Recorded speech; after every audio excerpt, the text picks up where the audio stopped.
listening to Bitilo with Mfali Fadera.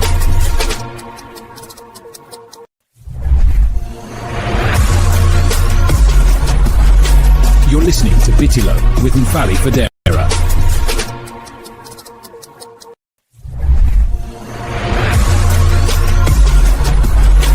You're listening to Bitilo with Mfali Fadera.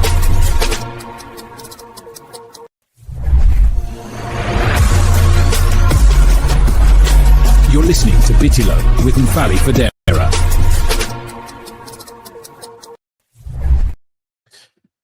Assalamu alaikum bari la melalu ngali konto ngali bismillah na Bitilo kibaro tijang bi tenengo January karo tiltani mfulola mbenyi sango menkono alal bari malum Falli Fadera ngali konto ngali bismillah tol membe lameka radio to Gambia banko kam albe moy kam Vibes FM le 106.1 FM atol mem fanam ben jibe kan blalto internet oto alnim Bitilo lem fo Facebook lem fo YouTube lem Instagram TikTok wara fang dula ko tengol to alka Bitilo so dabento fo WhatsApp group ol kono lem bang an dula ko tengol to ngondandan se woda ka mun ngale nan jang nga men so jambi wala mu Mr Ebrima Nyang ti Ebrima Nyang keta moti malon ko ate mu kantiolati GDC party okono men keta opposition Gambia Democratic Congress party o men mu GDC ti natale bina kan kachala jambi kachake ku jamalla men yalon ko wolelbe dendim party la kola kondandan se woda ka so jang Ebrima kontan na trop pour am la tay fi si Bitilo kibaro you know dila dalal dila terangal tay si platform bi tay fuma buga rek ñu tambali moy nga nuyu wante ak ñi nga xamne ñoo ñu nekk di déglu ak ñu nekk di sétane duna wërngal kep su lolu wesso ñu set headlines si bo nekk the top stories and then you know we can come into the conversation. Welcome, bismillah. Jërëjëf my brother Falli nuyu la sant la gërëm la di nuyu ñu nga xam ne tamit ñëpp a ngi tune in no mata foo ñoo seetaane live ni di gërëm ñoom ñëpp di la congratulate nag because ñëpp xam nañ ne this program is very important in our democracy because program la bu nga xam ne tamit people are coming with ideas to discuss about this country te lu ma ree wax rek mooy réeroo amul ñàkk a waxtaan moo am.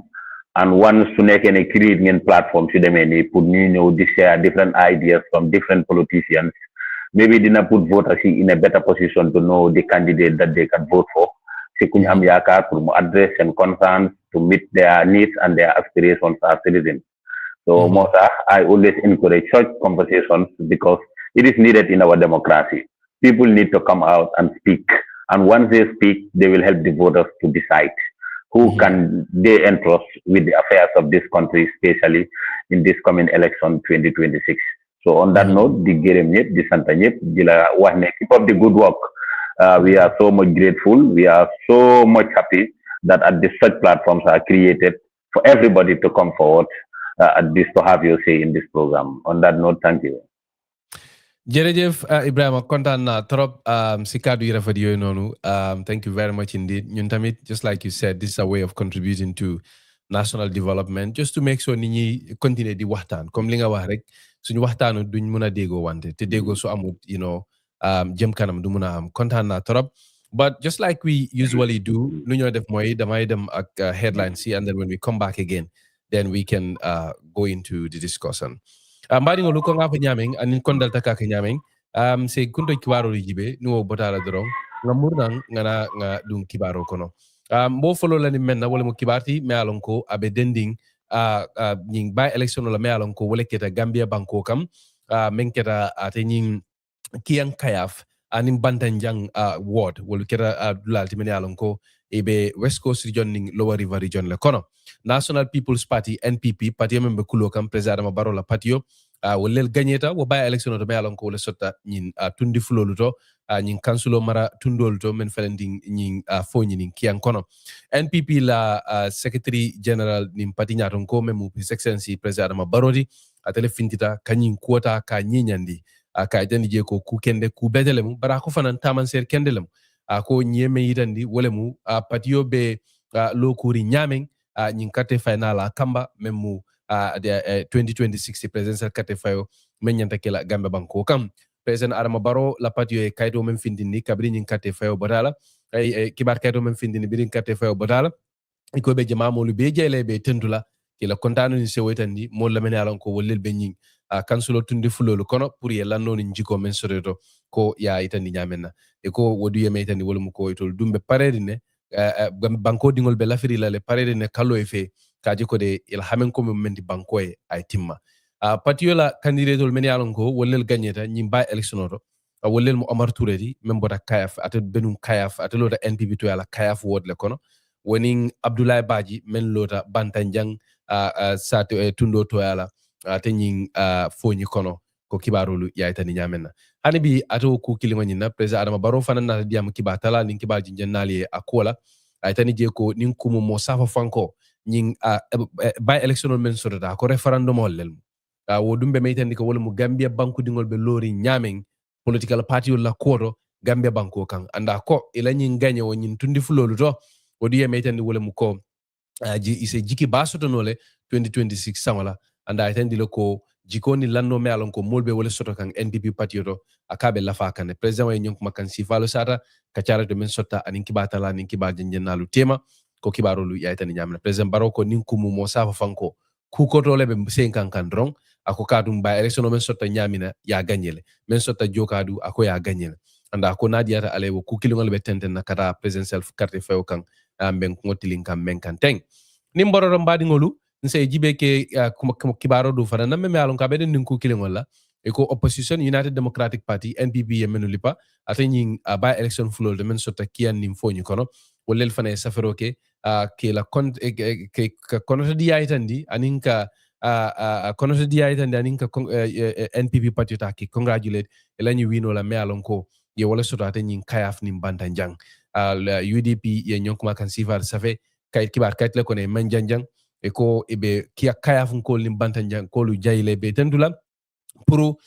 ye nyin karte fo be ke nyamen na kairo kono tenkumo kono fitna man soreje ya tani je ko ke dabula o nyon karte fa sifa kono e ka dabe ka sembentu andi ke bankola masakunda ringonu bulol lella anin bankola maranya kendo mu demokrasi ya tani je ko to nyalla karte fayo e ko mobe kala fi itale e gagné bari ko nyama ko nyin lata nyama ayetul wasale o dalilo kambala ko be NPP party fanantala ke jayi ke tentu ke la kontane ke kono dia ela nyin gagné wala me alon ko ye wala keten nyin kiyan kono ko kibaru la tan nyam nse tu atu ko kilingo nyim fanando e ko kiyan west la député o wala la moto bulata accident kono accident ba ko kibaru la tan nyam UDP le fana nyin kibar kayto findini ya kankula ya tan je ko e ko kiyan west la député o ala moto mollel ba kono men bita kan nun kada campagne la nyim ba electional to men yalon ko wolel kum farate lower river region kono ani west coast region e ko be silo le kan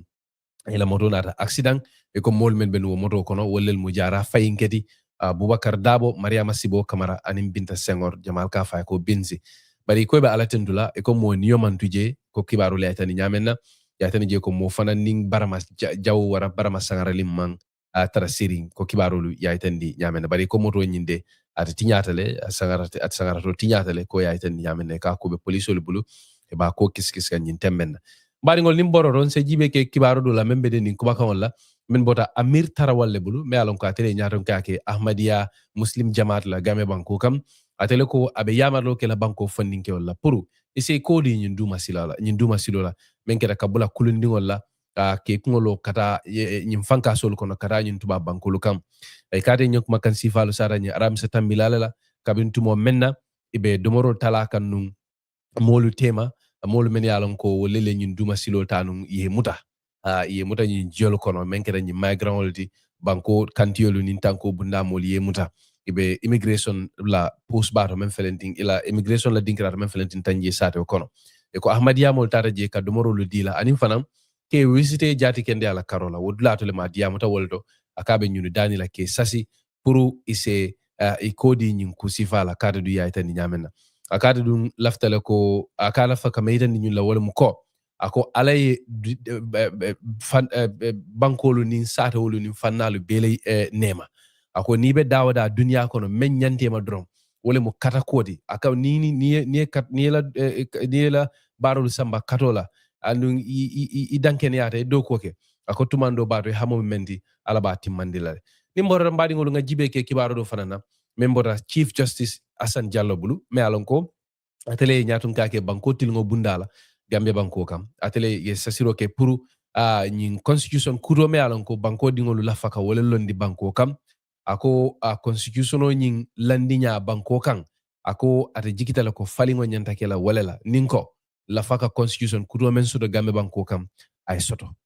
kibaru la tani je ko atenya Hassan Diallo e ka nyon kuma kan sifalu sata bengolo to men sodata atenya sado da Karaba Jawara International Conference Center damenti alon ko iko bengolo sodata je abe dendi menna wole mu maranya kendodi anin yirwa kolu ko kibaru le tan nyamena atani Hassan Diallo diwe metendi wole mu ko kabintumo menna falingo keta 2017 kana fo kabula Bitilo la mbeni sama men kono ako kato keta ko signafula pour que ñin constitution kuto dundi Gambia banko kan o keta o constitution o timi alon ko mobe be lafring wole lo banko kan baraka man keno kay tan nyamena bara ko mol man nyanna ka jikila tay mol man nyanna ka pisale ako nyantale kotake nga dati kotake bara kala mirodo ako kolu samba nya nyanta falinnale kada du yaay tan nyamena ako kolu samba nya wo nyanta falinnale kada du yaay tan nyamena ako ni waketa ata jikitala ko tumando bato moli wali yo men soto num ko dolu to ako tumando bato woldolu se woldolu se kambe ko soto no woldolu la karolale ay tan je ko ako maybe tumando bato fanam maybe nyanta menke la fon nga instead of namanan constitution kuto samanan constitution kuto maybe même fananse keno atla miro do wolemu ni 1997 constitution o men belarin banko kan maran kitabo men belarin banko kan e tunko do jibe woloto woldo se fali ay baajilele ni waketa tumando bato wole be sone ala ka tambi ka foko e be constitution kuto le sikala nan ka dundi nan Gambia banko kan ñinen kuma kotangolu Chief Justice Hassan Diallo wole sata ato bengoto me alon ko wole sodata sara Karaba Jawara International Conference.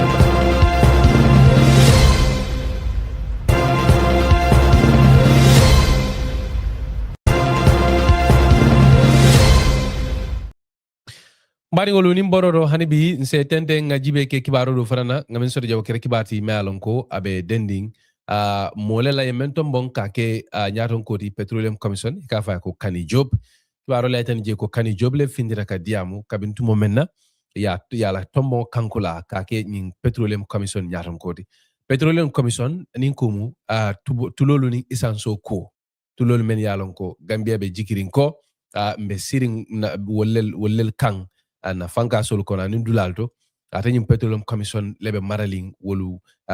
singola itanya anin ko ku bedendi la kola abel elari to lelbulu ko kibaru le tan nyamen ye Kani Job leke o Petroleum Commission la nyaton kodi ko kibaru le tan nyamen ato Kani Job anin stanna nyu fe banata diamu ala tombongo kankula kola ay meitandi wolu mu ko aka kontanta sewota akata dum abe anyalo la fandal men kan ke sembentendi ala nyi nyaton kaya kono wole mu atenyin ka maral bundal di men yalon ko wolle be dending tuloni isanso ko la Gambia banko kam bara ko la fanan abelo la kaji ko de ko be se tara larin faramanso do andu ko be tara larin bankero ko be kala kudi malon ko abelo la ko la bake kado di aytan nyamen akabelo la fanan kaji ko na isanso nin tulo bunda fanan ase mara nyala me alon ko abe banko dingolu nafala kado di aytan nyamen ay nyon kuma kan sifal sara standard newspaper akabe president jayla ba tuntu la pula la noni jiko men sotato ka ke ni nyom pala sifado aka loning londo men besoto anin karango men besoto ni petroleum karola akaba be dundila bankola nafato anin banko dingolu ko kibaro le tan nyame ko janni ba kila Petroleum Commission la chapa sinti même director general e ka tele munum director of exploration and production Gambia Petroleum National Petroleum Company jamali yalo ni GNPC la tele abe do ko kekan wala do ko kibaro le tan andi ko men sudi ala sanyi muwanti ay wala soto do ko la ni karola ko kibaro le tan nyam badi ngolum al se la moy demanding nga murnan ni murtanan ko nga faale nyamen nga Mr. Nyang Soto Jang men kera GDC la admin secretary number 1 na murtanan drong be nata financina kachake GDC party la kola GDC be muna kodo nyintemen Gambia banko kam nga jele ya mama ngo dazile ye bengo soto nung buffer zone wo buffer zone bengo lata nyamen kumo dol men yalan ko lel fotaje GDC party hamo momenti nying sango kamba ñinan sango kamba men mu ñin carte fawde banko kana dum men kono wol bebe kila fenti malon ko bedduna kono mba kono fanun la mba jibe la mba kacala kendeke Ebrima Nyang wala mun na lun tamati bi Bitilo do atele mu GDC la admin secretary nin kumu mo safa fanko mama kandela buluba buluma ateleti bari hani bi jannimbe Ibrima soto la dorom kibar dan nu fanan soto nse menu jibe katabake wo be dending mo sabalula men yalon ko eko ye wollelu ares ibe bulu kono nyintembe na keta multi men yalon ko eko ibe idabe no mollel kono men yalon ko ibe silolo ndikanu kanyin duma silota kabula kulundingol la kafanka so tay kata tuba bankol ka mem yurapti baro leten je ko january ko til tangala benyin samen kono eko immigration officialu men yalon ko wollelbe ela wato wati yayo nin kumpa boke kan barani jinakilo badan nan karola je ani nyomi lo kungoto karola je eko wolleliye sunkutindin sabalu muta wolu be moteje mensiyo sanji muansi eko sanji tannin warawlalemu sanji tannin sey anin sanji tannin konondo eko nyunu muta barani jinakilo badan nan walla wol fanan ko ibe pare kan ibe silole kan kada nyin duma silola ko kibaro lay tan nyamena kibaro lay tan je ko yenim bako lel muta iko yenim bako lel je ibe yayle fangati wo dinkirato je biring immigration official ye jele mun nyin karo ni jabiro ata du tema ina tay koy wol mako itol dum mu mollel de menalan koy bata komot ba bankol le kan tanje ni jabang e ko be silole kan nu kanyin duma silota kata nin tubabu du bankolu kan ko kibaru yaay tandi nyamena kibaru le tani je ko ñun keda multi menalan ko e ko nyin tanko bunda moli ye muta yaay tani je ko be bul ko na nyin temmen ne ba jibela e be la kolu kolu ibela kolu lala bulomento ko kibaro le tan yamen kibaro le tan je ko atenyin immigration nin tanko bunda molu ela nyin kumba bo fanan kono iko itara dulal do men boko balingo riverside itara ndanka riverside krafo beroro men keda bridge kurobe damendo itara dulal beto kaje be jibe ko kibaro le tan yamen fobe molu jela mol men yalan ko wollelbe ipare kan kanyin duma silota karatu babudu tubab bankolu kam nimboro mbani ngolun se jibe ke kibaro do fanana membe dending kuma kan wala men buda mama kande bulu be alon ko atemu opposition nyaton kolti gambe banko kan atele nyaton ka ke GDC patiola atele diamuta kasasiro ke independent electoral commission la aning banko political patiolu pour mo be se lo kaje kode karte fay tilindingo asaharingo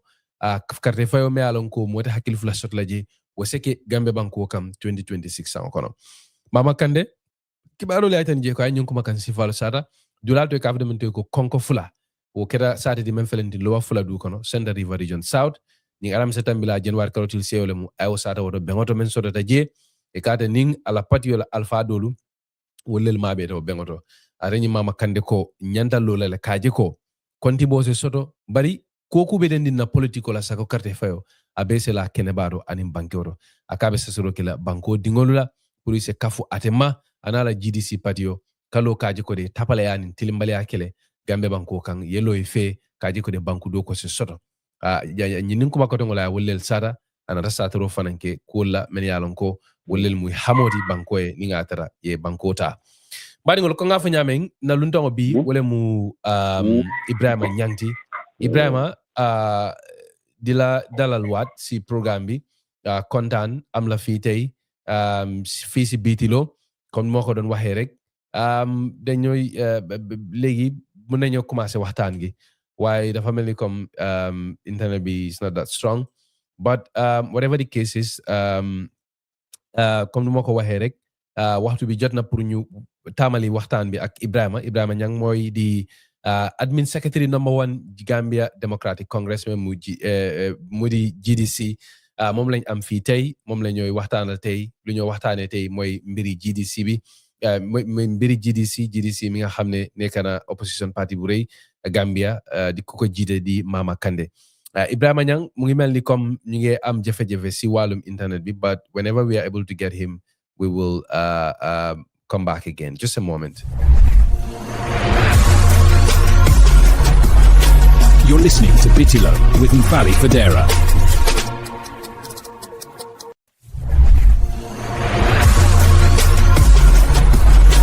You're listening to Bitilo with Mfali Fadera.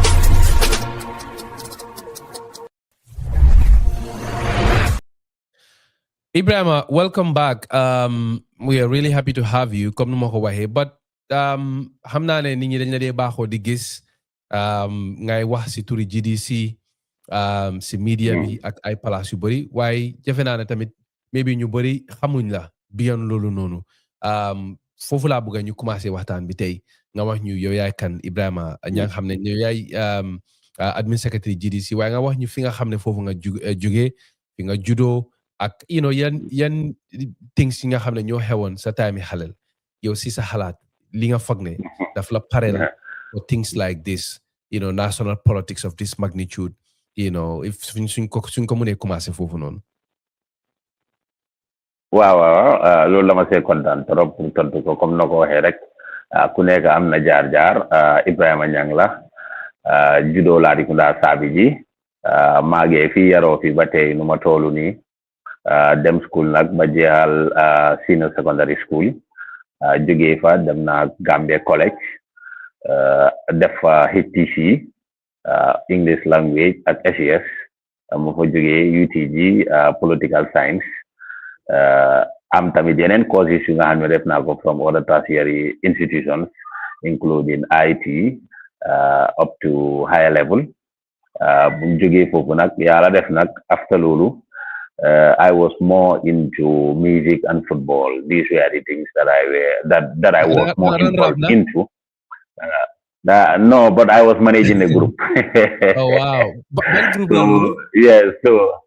I work with currently Mike Jada. I work with Troubleshooters. I was working with Join Hands Together. So even with Killer Ace, Munyo Degani. So because I was into the hip hop game seriously. So I was organizing concerts for the boys. So we were trying to raise funds, for recording, mastering.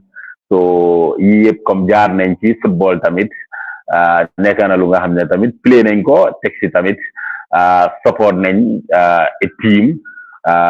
nekk as part of the technical side organize nañ tamit ay tournaments comme time indo rek ni nga ko defee organize tournament ku win maybe ñu jox la coupe bi loolu time is seal sax dañ ko doon def mooy kabintay buñ dee defar bu nga xam ne dañ ko dee daaj rek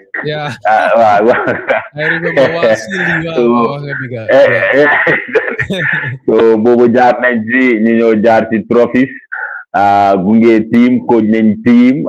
nooco ay xale nekkoon tamit ci musique bi nekk nañ ci up to 2015 so buñ nekkee ci musique bi up to 2015 yàlla def nag si luñ doon nekk yëpp dañ doon bëgga what was good for the football what was good for the music but we believe that the bigger platform that we can dimbale music bi ak football bi yëpp mooy through politics because at the end of the day if we stayed only in the music loolu that means the only area that we can address or that we can help to grow mooy music if we only stayed in the football that means it is only football that we can help to grow but di nga gis ne in politics maybe you'll be able to be in a position to address all these concerns including even other areas yu nga xam ne yow nekkuloo si woon so buñ xelaatee lu demee noonu man personally so I believe the time is now for people like me and other young people to get into politics because why ñun ñëpp suñ bëggee concentrate si lu ñoo def at the end of the day being young people that means our future is not going to be decided by young people but it is going to be decided by the old people that is the old guard so in order to have a say I believe that it is important ñun tamit ñu dem because it's not about age but it's about competency and yàlla dimbale na ñu àgg nañ ci age bi so why not am nañ documents yi am nga we are competent we can meet all the requirements so what should stop us and living in a constituency bu nga xam ne is dominated by young people ñoo roon yëngatul ñoo roon boreel ñoo roon nekk ci football bi ci musique bi all of them are young people and most of them you believe ne this is the fastest way I can help them because you have been into something for so many years at the end of the day impact bi melut noonu but da nga believe ne even with politics win nga winuloo you will have the platform to channel these concerns because why you were into it waaye su ma si stay woon rek maybe tey man ak yow it's going to be very difficult pour ñu ne Fally ak Ebrima Nyang am nañ platform de di discuss waaye di nga gis ne tey si biir waxtaan maa ngi si waxtaan sax I can talk about football I can talk about music because lu tax si loolu laa gën a invest my time before getting into politics so si lii lañ xelaat yàlla def nag dama bëggoon a wax ne rek and you have an impressive track record as a community organizer, you are very much involved in the community, be the Japare. I can relate with this kind of things because money, a bokon nasi rap group when I was growing up. I always, and then manage na rap group, Yeah. So, but you have a Well, very, they just would. like I said, you have a very rich community engagement resume. Why wax nga tamit ne, Yeah. after doing that for so long, nga gis ne maybe politics would Mm. be a lot faster, mooy gën a gaaw, ak tamit, you'll have more Yeah. Indeed. capacity to be able to help more people. When did Yeah. Indeed. politics first come into your life? Kañ nga talk ba nga gis ne okay, pare naa pour dugga si politique. Lan moo xew? Was there anything that pushed you into it? Soo ñu mënee waxal leeralal loolu nañ ko appreciate. Wow, exactly. Lolo mom teg naa ne lu si gën a contribute mooy yàlla def na when I was at the college, even though ñoo woon in the forefront, but xam nga time election dafay mun a am, so yéene nga toog class de presentation one believe ne waaw xam nga bugga naa ñang mu ñëw part of my campaign team pour ñu campaign. So ma amoon suma ñaari boy yu nga xam ne they were running for the other one was running for the presidency, the other one was running for the position of social secretary.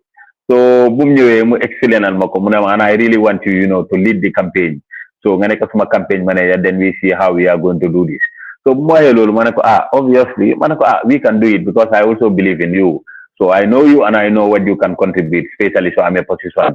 You were doing it well before you even look for this position, and we were together doing it. So even if we have one from our class, ne dafa buga out for this position, basically I can help you, knowing that you can do it. So on that note, okay, then no problem, I will apply. So manakone bul worry, yo just relax. For us, we can converse the votes so that you can have the nomination required. Then from there, when it comes to the presentations, you can do it. So we work everything together, manamom, alhamdulillah, even though we know, but it was a very tough fight. So even to organize a small meeting from class to class, so madame class the small way you who then there bari ni. Even in that position, you are a contest. Honestly, no, kuma contest. Kumbuka ko jare one is more even confident than me. Understand? So I'm a believe ne dina am place. Waaye xam nga yàlla daf ma musa may rek may mun a taxaw si kanami ay nit express myself, xam nga discuss issues. Even time bu suñu amee World Development Committee meeting, I was very young, so dama doon nekk ni di nga xam ne ñu ma always push booy waxal xam nga yu demee noonu because ñu bari dañ doon rus. At school level tamit when I was growing up, start na as councilors, class heads. So yii responsibility yu ma teel a jël la to make sure ne I will always speak my mind. So through that, my belief ne when the GDC was coming, but by then I was more into what Halifa was saying because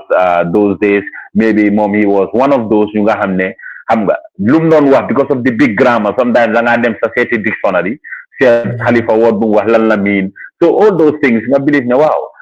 he is doing it at his age. Do you understand? And very, very so he is going to leave the state. So who are those that are going to come? I can be one of them. Do you understand? Then why not? So that's when the GDC came. When the GDC came, I have a relationship with the party leader, Muyone Sunkera, one and he wants to come up with his own political party. So Manyo Kera, Mama Wahmane, Yone, nothing Munafabuga, president, yeah. But before Lulusa politics, mommy wants a family because my mom was a supporter of PPP. Then later she resigned, then more concentrate solely on religious affairs. So my mom, then Maria was named Tamit, Nekon na yai compin from Ladikunda, Bundung, Nema Wiringa, Komyu, yep, the front head, time we compete. The mother told him, what time we sit trog len de duga, silen len de ep, nyom sunde dem pour, sunde dem meeting rally. So yep, my belief is part of the family, all of the family there. Mune luneka si set, luneka si mam set moko rejel. So yep, magis ne amba. You are in this platform. It's more about talking about their people. So the likes of Khalifa and the likes of other ones. Even though I was never in for a ruling party because man ya jame dafa jël dafa kudeta 94 man ma judu 95. so so nga gis ne timing guram jawara lu bari suma ko xamee xanaa mooy ma read through research waaye mënuma see wax lu bari because Jammeh nguram sax moom magoon before. So throughout this, so when the GDC came, so I was given the opportunity, midnight with the party leader, Honorable Kande. We sat for more than 1 hour. So ñu waxtaan si lu bari man sa focus bi dama demoon more pour waxtaan about football, about music, about other issues comme ci lañu si ñoo face taal wan ko ne dañ dégga ne this what do you want to come up with. So ñun nag ñu ngi fi te obviously dañ need people ñu ñoo dimbale si lu ñoo yëngu because ñun tamit dañ believe ne this should be our way. Do you understand? So even though understand xam nañ ne looy ut amaguloo ko but bugga nañ nga bàyyi ñu xel ba pare nga factor ko part of your programs yooyu jaay ne music scene bi nu waroon a demeewut ko football bi mi ngi càng sponsorship bi ñëwut affaire si mi ngi over dégir so yii yëpp xam nga ñu waxtaan see moom ñu ci waxtaanee moom mu teg ma yàlla def mu ne ma ne Ibrahima obviously loo fi wax yëpp concern la but man I cannot do all this because lu tax you are the young people man tey su ma fi yàggee ba yàgga maybe benn 10 15 20 years like I'm in the political game and I have to take the back seat. So I'm counting people on you and others ñu nga xam ne ñoom ñoo war a mun a ñëw tamit understand ba pare soo leen ñëwee di ngeen am cër si parti bi te gëm naa ne tamit voice foo leen di soxla di ngeen ko am because platform bi dina fa nekk benn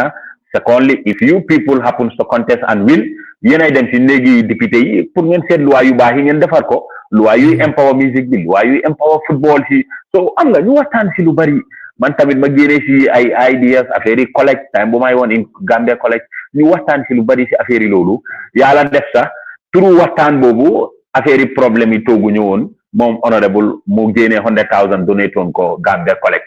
so xam nga with all these things ma believe ne yes ci lu ma wax obviously teg naa ne it is time at this let me look for a bigger platform at this platform bu nga xam ne tamit I will not only reach out to music and football but at this I can reach out to other sectors yu nga xam ne tamit problème la because by those days maa ngi woon collect so ma ne collect is a problem gis nañ situation bi nu mu fa demee even though before moo doon tane because doo doon fay ba pare dañ la doon just type in but the condition there was not promising but at this su ma duggee into politics I can talk about those things do you understand mun naa waxtaanee those problems authorities yu nga xam ne yëguñ ko wala maybe ñu ngi leen ko nëbba they can get to know these things so this lii daal moo ma gën a inspire ma believe na yes even though I am not going to leave what I'm doing right now but dama make sure ne tamit I'm getting into something lu nga xam ne I am not only addressing what I was into but I'm going to address even other things yu nga xam ne tamit am na ñu si build interest and they are not seen they are not seen anyway out of it so that was it so I was part of those yu nga xam ne founder lañ jox the party so I was a founder in the party. Oh wow! So that was even the party got registered. Yes, that was even when the party got registered. So time in buñ ko doon nominate benn bi maa ngi remember mi ngi tombé nawet so ñoo doon dugg ci taw bi dem Fajikunda dem Latrikunda. No, LC met me at the GDC. LC bés buñ ko doon isi booba by the time I was already at the GDC. So yàlla def nag ñu ne buñ ñëwee. Sorry, for listeners, ñi nga xam ne ñoo ñu nekk di déglu so suñ voice yi they overlap because of the network so da ngeen ñu jégal rek su fekkee ne you know suma questions yi they are coming they are overlapping with his answers but lu ma bëgg a laajte mooy Nyang how did you rise through GDC to the position of admin secretary? Yes, yàlla def na nag bu ma nekkee si parti bi the first executive I was not featured. But even when we met at Baobab, by that time, you know, then you try to at least something interim. So kuneka ñëw idea ñeneen positions, most of them were vacant, but yeneen mo dafa fekkoon already it was there. So si waxtaan boobu nag kuneka di doon jël place ma believe ne xam nga let me learn first because xam nga maa ngi ñëw si lu nga xam ne musuma nekk in any political party musuma am experience bi so let me not just jump and get to a position. Why not let me allow those that have the position, let me learn from them, let me engage with them, let me work with them. So I think with time, maybe if the right time comes, maybe at this, you know, I can mount a position. So non lañ amé yena position yu nga xamné feel nañ ko then from there after bobu I was in the party buñ ko doon dem lunch maa fa woon Kande su amoon meeting dama doon bokk part of those ñu nga xam ne ñoon mobilize nit yi yóbbu leen ci meeting ground bi de buñ demee fay even $1 million bi I was there bañ isi check bi ci këri Kande taacoo yi ñu génnee check bi wane ko nit yi di ko jël so all those stages ak period bu nga xam ne Kande génnoon na demoon na tukki fo bu yaaga ñëpp di wax so ma nekkoon nit yu nga xam ne aw ma woon di plateforme mais bi dem rajo dem télé but at this ama doon nekka nit yu nga xam ne gathering su amoon dama ñëw di wax am nga di leen may confidence ne Kande is coming back and this time we are here for change because ñu fi nekka yaaga nañ fi now Gambia needs something new and Kande ñëw na gis nañ people are leaving their parties endorsing him so xam nga the voice was not loud right now because like today but at least maa ngi doon make those steps yeah exactly so from foofu bu ñu demee launch party bi in Basse with so many challenges maybe plaza pour ñu doon stay was a problem because at one point Jammeh nanguwutoon pour ñu accommodate ñu anywhere so maa ngi recall fanaan naa si ay moto fanaan naa si bunti kër fanaan naa si biti dama xam nga yéenay da ngaa toog dugga si benn kër rek on sa su nekkee fekk nga fa nit ku am understanding dina la allow pour nga tëdda si biti so ko fekkut ku nga xam ne maybe ragal na maybe for his life or any other thing I believe ne you cannot be here so all these things def nañ ko buñ ko demee launch in Basse so from foofu nag buñ ñëwee ñu jëtee jàpp tamit mobilize push everybody dem nomination yàlla def tamit nomination bi tey 10,000 nit ñu nominate Kande my voters card was there so nii lañ bokkee si affaire si ñun ñëpp ñu ànda di liggéey ñuy mobilize Kande su waree génn dem meeting during the presidential ñun ñëpp ñu ànda si okay jërëjëf Nyang certainly you are a veteran in the party affaire yow kay affaire bi buñ ko doon sos yaa ngi woon si biir comme ni nga ko explain but you know just out of curiosity when you joined politics how old were you because yaa nga ne 95 yes 95 so when I joined I think I must be was it 21 or 22 Wow. I think I must be 21 or 22. Interesting. Yeah, I think by that time, because Lolo is commendable because Gambia suñ politique bi mostly ay nit ñi nga xam ne dañ sax bee jaaw ñoo si dee duga mostly but seeing a young person indeed I think ba pare tamit yaa ngi si sap you know you're doing amazingly well for the party waaye Nyang I want us to move on now fu ma bëgg ñu dugal léegi ñu tàmbale waxtaan bi mooy this by election bi nga xam ne moo lañ def fooñi ak Kiyang you know Kiyang Kayaf ak Bantanjang su fekkee ne yaa ngi doon déglu xibaar bi the headlines you know we were talking about that I think principally ñaari parti yi nga xam ne ñoo participer si by election boobu noonu mooy NPP ak UDP why did GDC why lu tax looking to leen contest leen in those by elections. Well, indeed, party binak when it comes to those two by-elections, because our understanding in everything that we are doing now as a party is to make sure ne mbolem lu nga xamne tamit tay UDP contest nañ te ñom tek na sen applications mo ñëk a génna te tolu nañ fu nga xamne tamit ñun opposition ci tek na ak lu munti xew tek na ne kenn ci lu mo yotu rek ñun ne war nañu sét naka lañ ci jappé pour mu dem moo tax nag buñ gisee ne UDP ñëw nañ forward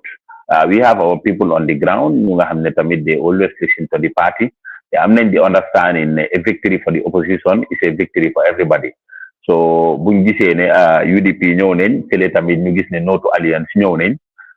obviously moo tax GDC decide ne comme before ñuy génna maybe ñun tamit put up a candidate strategically at one way mun nga ko def mu am num dimbale opposition bi am na noo ko mun a defee tamit mu am tamit num affecté opposition bi waaye luñ mun a def tamit mooy at the end of the day aga to our own people ñu nga xam ne tamit we can engage them waxtaan ak ñoom so that ñoom tamit ñoo xam ne exactly this is what the party expect from them for them to do no to alliance with the same amul dara lu nga xam ne tamit réeroo nañ ko ak gars yi during all this process ñu ngi doon déggante parti yi dabi ñu ngi doon déggante di GDC executive ñu ngi doon déggante tamit suñ doomi GDC yu nga xam ne tamit amoon nañ leen on the ground ñu nga xam ne tamit ñoom tamit ñi ngi nekkoon ak ñoom jàppa di bàyyi so fële tamit it was also the same because strategy understanding buñ am mooy ñun ñu contest ñoom ñu contest maybe ñun nañ am lu ñoo yóbbu but at the end of the day ndax loolu di weaken the oppositions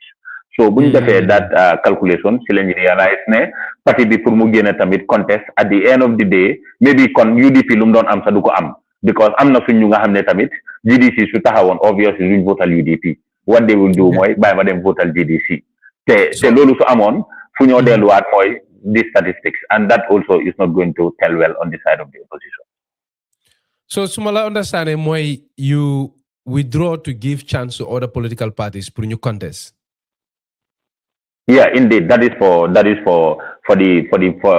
by-election in Fonyi and for the one also in Kiang, because that was our whole understanding. Was there a coalition announced for those by-elections between GDC and party?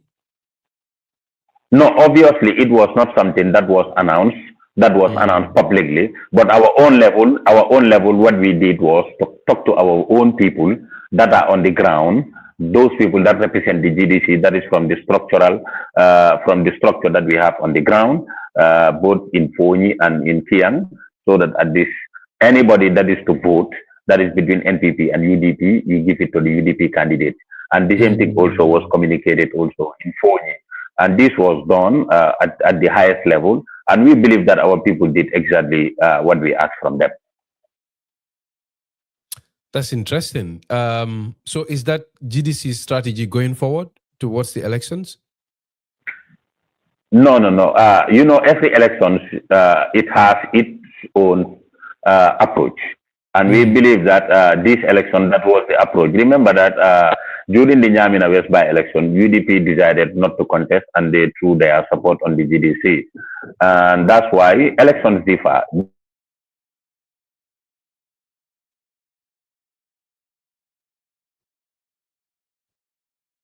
But with this one, it's better for us to strategize in this way. And it is not only in Kiang, but including even in Fonyi. Yeah, including in Fonyi. Right now, if you are talking about three biggest parties in this, the NPP, UDP, and the GDC. And we believe that the GDC have structure of our people there. And once we communicate and engage them, exactly they will do what the party says. Because one, what all of us are advocating for is to have the needed change in 2026. Well, bukan aja ñëw si 2026 comme ka mention nga ko ak tamit the approach ban approach nga na jël for 2026. But before we get to that, just to look at the current state of GDC si taxawaay bu mu taxaw si jamono buñ nekk ni gis nañ ne recently am ngeen rally bu rëy buffer zone. A lot of people came out, the party leader spoke, and wax na fa ay wax yu bari nga xam ne they ended up reverberating across the country. Why bala buffer zone rally bobu nonu gis nañ ne GDC was quiet. Duñ daan dégg lu bari about GDC for a long time. Buga laajte rek, what was the party doing behind the scenes? Ak tamit, why was this rally so important?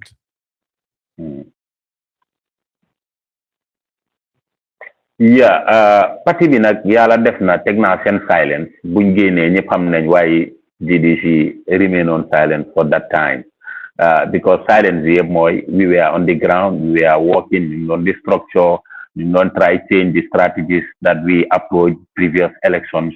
and we believe all these things were very important to the future of the party because tey ku waxoon GDC lum la mooy everything lum doon def rek ñoo wane GDC si provinces bi la ko doon defee. Because so here rally dañ la wane Basse la doon gën a am wala si CRR bi dem na ñëw na, and we believe that in order to win an election obviously we need the combos, we need KM, we need Banjul, we need West Coast,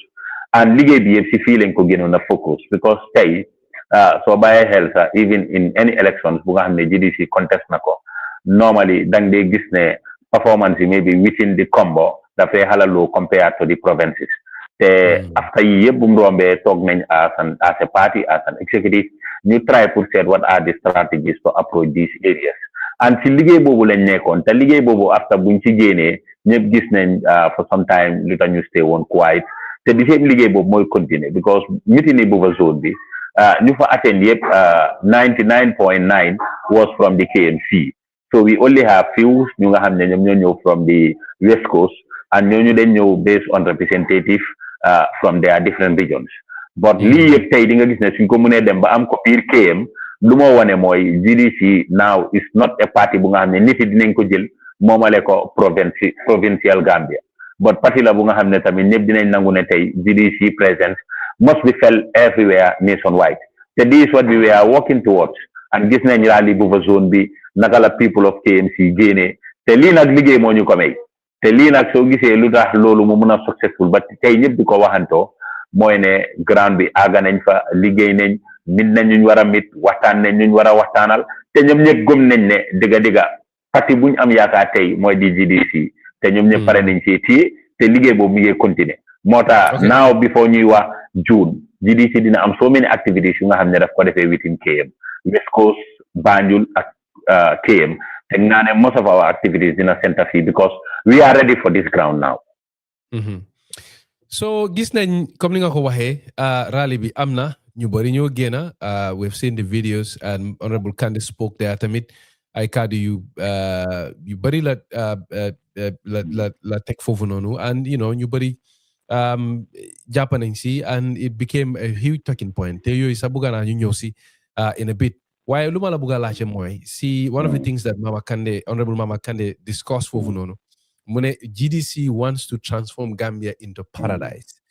so su ne paradise arjana loolu lan la mean what does that mean in practical terms is that wax la for the sake of work loolu mooy seen vision for the country and if that is the vision for your vision for the country so ne paradise what do you mean what does that mean for somebody ki nga xam ne for example let's say mu ngi Jokaadu or you know kenn ki nga xam ne mu ngi you know Kunkujang day am ndox day am courant ak noonu if you can kind of you know break that down for us. waaw paradise yi mooy bugga na balaa ñu népp ñu fee jógee dem dundi beneen paradise bugga na ñu dunda paradise fii on earth and lii nag honorable su ko waxee gëm nañ ne GDC mun na ko def because réew mi ñun luñ gëm as a party mooy réew mi ñàkkut xaalis waaye réew mi amuñ priorité fuñ dee dugal seen xaalis ñun lii lañ gëm as a party because tey réew mu nga xam ne how would that look like in Gambia of today? Yes, this is what I'm saying because lii yëpp tamit pour mu mun a possible mooy pour Gambian si trust ñu in 2026 pour ñu jox ñu seen voters card si den ñu transform dëkk bi into a paradise so loolu laa wax ne may la soo seetee Gambia fu mu toolu réew mi musta ñàkk xaalis waaye réew mi dafa ñàkk fu mu dee dugal xaalisam amul priorité ne fii laa war a dugal suma xaalis ngir ëllëg te loolu nag su demee ba nga xam ne réew amu ko wala njiit bi nekkul di gisee noonu obviously we cannot go too far te ñun nag dañ gis ne tey alal bu nga xam ne réew mi war na ko mun a dajale alal bu nga xam ne réew mi su ko waroon a mun a jël invest ko back on her people dañ gëm ne tey Gambia dina romboon fii because tey just bàyyi ko xel rek tey nañ dem ne comme ñu ne si education tey soo seetee educational sector bi ñun as a party dañ believe ne the educational sector is not addressing the realities that are on the ground because why soo seetee major capital projects yëpp sometimes da nga war a hire somebody outside pour mu ñëw pour mu def ko. So if the problem starts with our educational curriculum, then what is stopping this government to revive the educational curriculum? Because you have education system for years, with that educational system. But that educational system, I'm priority to make sure your main agenda as a country, dina common address. Then,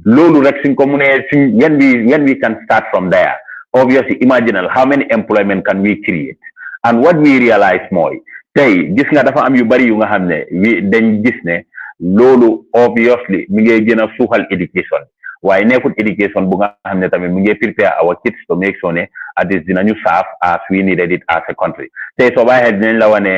the country is dominated by young people but are the young people equipped with the right skills to make sure ne dinañ address the problem that are on the ground tey soo bàyyi xel most of the construction road construction wala yeneeni wala major infrastructural development what are you going to do dang they hire somebody from outside pour mu ñëw pour mu defal la liggéey yooyu te ñun dañ gëm ne GDC if we discourage what we call capital fly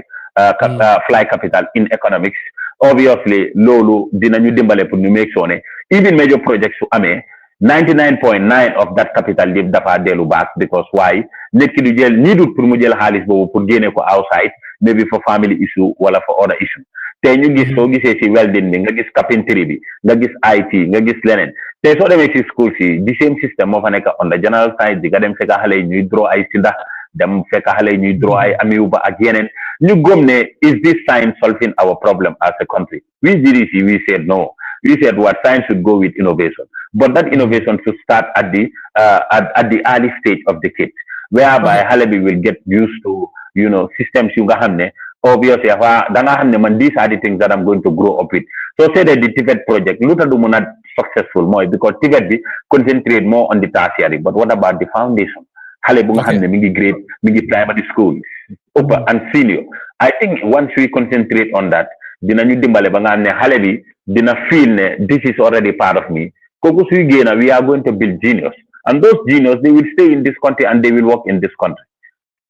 am na loo bëggoon a la ceen waaw non dama la bëgg a wax ne comme wax nga mbiri education arjana lu fa nekk bëri na de so what are the other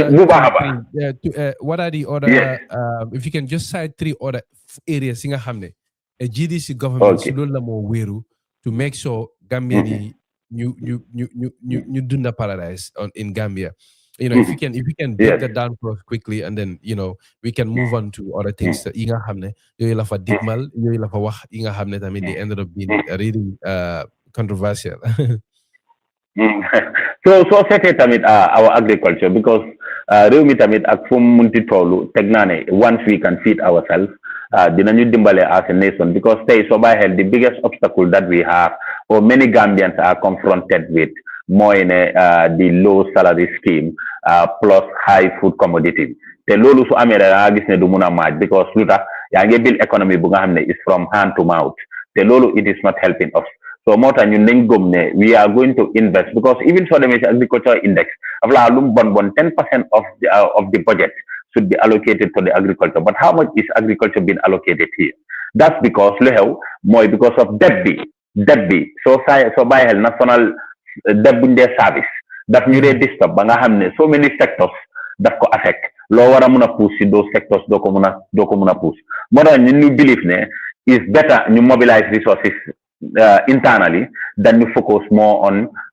the left loolu daf ñoo disturb so ñu believe ne agriculture fu mu jaar foog ñu revive ko ba pare fu mu jaar foog ñu mécanise ko ba whereby at this production bi dina gën a am doole ba pare tamit dina gën a quality because soo bàyyi xel before yu bari Gambia daf ko doon export waaye tey dafa nuroo lu nga xam ne dañ ko doon export sax si yeneen dëkk yi tey ñun ñoo toog di ko import te lii nag it is possible pour nga am yëpp because yàlla def nañu ne njiit bi tukki na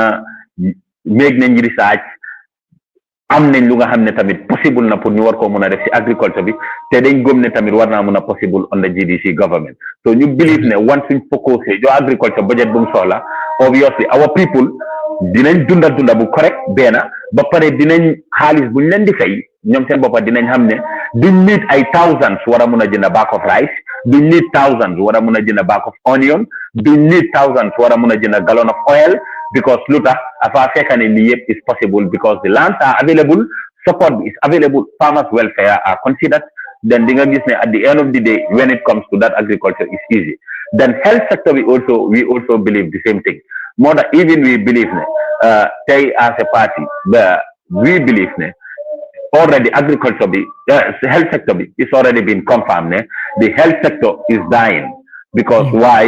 gis nañ even government officials including the president yaaya moom mu nga xam ne génne na ko fi for 3.6 million pour mu dem receive treatment outside gis nañ fi yeneen government officials ñoo wax ne dañ feebaroon dañ demoon pour receive treatment so obviously how many people will be in a better position to make sure ne at this ñoom seen boppa dinañ mën a def lu moo tax we believe as a GDC government the health sector must be a priority moo tax ñu ne in every region fu mu jaar foog ñu build ko modern hospital bu nga xam ne at the end of the day everything luñ soxla dinañ ko am ba pare our people they will be given the opportunity to make sure ne any treatment bu nga xam ne ñun as a party as a government obviously kooku mënut ko am party bi will chip in to see naka la moo mën a defee to contribute to your medical bill and this is to build a fair ground for everybody ba pare part of those tamit dinañ make sure ne tamit yu bari tamit dinañ ko legislate ba nga xam ne at the end of the day muy governor bi muy président bi muy ministre bi muy keneen ak keneen they must use these public institutions to make sure that they will regain the trust back. And to it is also a concern because monitoring is lacking in our public hospitals. That's why even most of the public hospitals sometimes they talk 10 o'clock when patients have to sit and wait. But there is no performance evaluation. So more than all these things then believe in a concerns. More than monitoring must be in place in public hospitals and must be effective. Because once to America, nobody did bring back the trust Gambians complete when it comes to our public institutions. So you believe in America, obviously it is going to help us as a country to make sure at this because nit ki su mëne dunda su nekkee économie bi baax na yaa ngi am xaalis yaa ngi mun a save am ku dunda bi su yombee di nga mun a dunda ba pare di nga mun a save te soo savee di nga invest te soo investé that means you are growing and once you grow that means you are living in your own paradise. And this is why we said Gambia is going to be turned into a paradise because educational system bi dina quality ba pare dina nekk educational sector bu nga xam ne dina address suñ problems. Bena health for feebare di nga dem faju at a very low amount bu nga xam ne tamit dina la attend as you expected. Thirdly, economy bi dina dox and when the economic is working that means it will work for everybody ba whereby yow sa bopp di nga ko gis and that will help you to save and when you save you invest and when you invest you live in your own paradise. Lolu mom arjana la mom wax dëgg ne yàlla but you know I think one of the NPP hospitals I'm sure they will tell you the president is building a lot of hospitals across the country and the last time I hosted somebody and they cited the Farato General Hospital bu nekk di Sampa ak renovation yi nga xam ne yooyu leen nekk di def in Banjul at the Edward Francis Small Teaching Hospital but you know I see your point. I think all these issues yi nga xam ne yooyu nga sectors yi nga xam ne yooyu nga laal they are really important in the sense that you know janga wergu yaram ak you know dundin wi lolu amna solo lol. I think that you know if we can find a solution to fanda yi nga xam ne yooyu nga wax definitely Gambia would become a paradise. But Ebrima, still on the GDC buffer zone event bi nga xam ne moo amoon a couple of weeks ago gis nañ ne Honorable Mama Kandeh tamit also spoke about 2021 presidential election bi wax na tamit ne moom am na proof am na evidence ne you know there was malpractice am na ay jéego am na ay affaire yi nga xam ne moo xewoon si élection boobu di nga xam ne ay naka sudut noonu la ba tax na President Adama Barrow and the NPP ñu gagné. When he says I have proof of malpractice, you know, I have proof of irregularities, what exactly is he talking about? Yàlla def na nag moo tax ñun dañ doon ñaan pour lii mu àggoon ci court si because xam nga xeexi UDP after the presidential ak GDC xeex yi yëpp benn la woon moo tax ñun nag ñu gëmoon as a party ne mboolem lu nga xam ne am nañ ko dañ ko share with UDP so that ñoom they proceed with the court and once they proceeded with the court UDP as a party in that Supreme Court case. No, we were with them all the way. There were some evidence that we supplied to UDP. Okay. Because at the end of the day, UDP they believe the election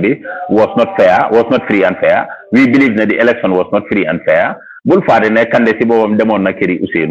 After election we with ESA fall, after ESA we withdraw because Khalifa la woon moo leen mag ñoom ñëpp so ñoom ñëpp suñ bokkee benn gis-gis teg naa ne war nañoo mën a toog pour ñu waxtaan so this was our belief so moo tax nag when UDP came with the same stand we also believe ne gannaaw xeet yi yëpp benn la why not before kii di dem then why not what we have at our own level we share it with them then they can proceed with the case so this is what we did but we believe that the election was not free and election was not fair. We even believe even after when closing the registration, they were being registered. Understand? So we believe that, and we also believe so many non-Gambians were also registered. But for intimidation tactics, from the governors, from the alcalos, bribery, and all these things are against electoral laws. So at the end of the day, we believe it wasn't fair. Staff names as presiding officers when they sided with parties, and that should not happen. So problems we are too much. We believe that nothing was free and nothing was fair. So because of what we have on the ground, that's why we wanted the case to move them through so that we can place it before all Gambians. But what did they come up with an excuse? Because the president was not notified. How come the president was not notified, but the president lawyers were there to defend the president? Evidence so obviously, whatever we said in regards to that election, obviously, ñu xam ne dëgg lii moo tax election bi was not fair, election was not free, and moo tax ñu reject the elections. But duñ jóg rek wane ne election bi was not free, was not fair, no. yaa ngi maa dégg Ibrahima yaa ngi maa dégg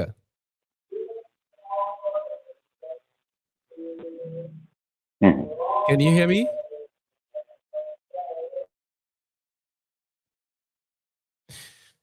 Mbaringolu mbokk yi nga xam ne yéen ñu nekk di seetaan ak ñi nga xam ne yéen ñu nekk di déglu if you are listening to us su fekkee ak ñu déglu si radio bi Gambia Vibes FM la 106.1 FM nekk Manjai Kunda yéen ñi nga xam ne yéen ñu nekk di seetaan online Bitilo ngeen nekk suñ gan bi tey mooy Ebrima Nyang moom mooy admin secretary number 1 Gambia Democratic Congress mu di GDC nekk opposition party fi Gambia ku ko jiite di honorable Mama Kandeh moom lañ nekk di waxtaanal tey lu ñoo waxtaanee mooy GDC party bi ay jéego yi nga xam ne yooyu lañ nekk si jamono bi gis nañ ne am nañ rally bu rëy recently rally bi bu fa zone lañ ko amoon ay kaddu yu bëri ñoom la parti leader bi gaaral foofu noonu yooyu lañ nekk di waxtaanee Ibrahima it looks like dañ amoon jafe-jafe in terms of the connection lu ma la doon laajte mooy wax nga fii ne you guys have a lot of evidence am ngeen ay proof yu bëri so what form do those proof take ay seede la ay kayit la ay vidéo la kayit mun nga ñu leeralal foofu waaw lu ma xam daal mooy everything lu nga xam ne moo tax ñu reject election bi am nañ evidence am and moo tax nag 2026 will be a different election xam nga soo bàyyi xel Kandeh waxam si IEC bari na and waxam si IEC lu tax mu bari because lu happen on in 2021 election loolu lañ du nangu pour mu happenaat in this country. waaye ñang ñu bari ñoo te nag nit ki bala ngaa bañ lu xewoon dafa fekk nga xam lu xewoon. waaw a lot of independent observers ñi nga xam ne ñoo observe an election bi around that time bañuñ ne comme ay irregularities am na fii. But most of them send conclusion bi mooy ne woon ne it did not happen on a scale bi nga xam ne di nga mun a wax ne dina mun a nullify election bi. waaye lan ngeen am ñooñu luñ amut pour wone ne maybe there was huge malpractice or irregularity to the extent ne war naa mun a nullify election bi yëpp.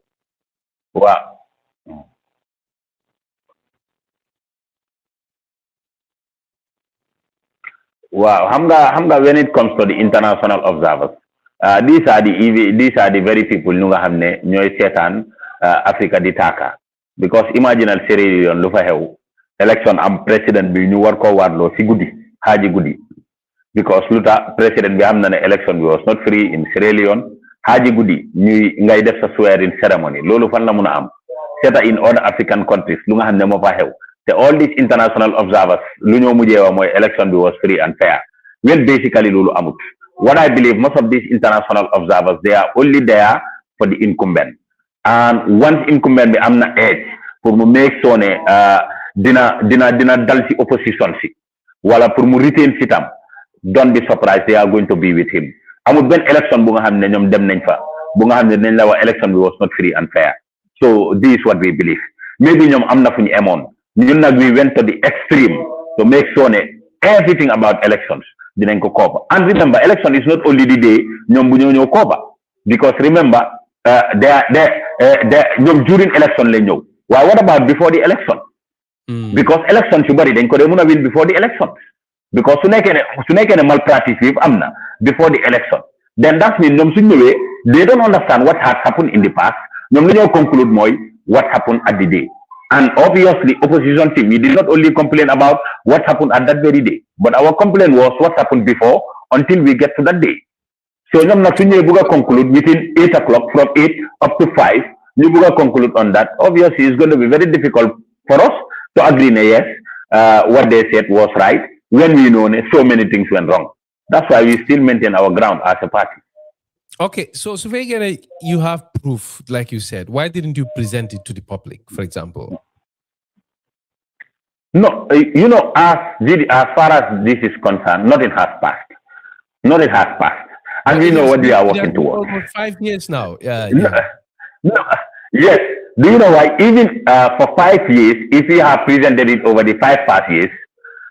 I know most Gambians, they would have forgotten what has happened. That's why I said, as a party, we know exactly what we are working towards. So we exactly know what we are working towards. And we are working with the real time. And I believe that anything that we ever said. Are you going to present the evidence? Just watch our space. And I can tell you, anything that we said, obviously we have evidence for that. So we are, at the right time, we will communicate with the Gambians. And the Gambians, they will know exactly. With time, anything that we ever said, it is going to be presented. But there was one election, we even had the marbles of the IEC in one of the parliamentary elections. Ebrima, the election is upon us. And the IEC never came out to ask for those marbles. When are you going to present it to the people? My brother, so many things has gone wrong, not only in the presidential election, including the parliamentary election. No, I'm a good time, but yes,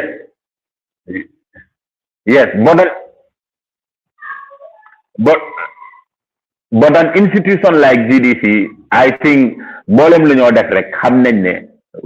the right time for us to do this? So by hell, manelane, can they talk na fi almost 4 years? Can they wahi IEC, wahi judiciary, si affaire judiciary? Why presently?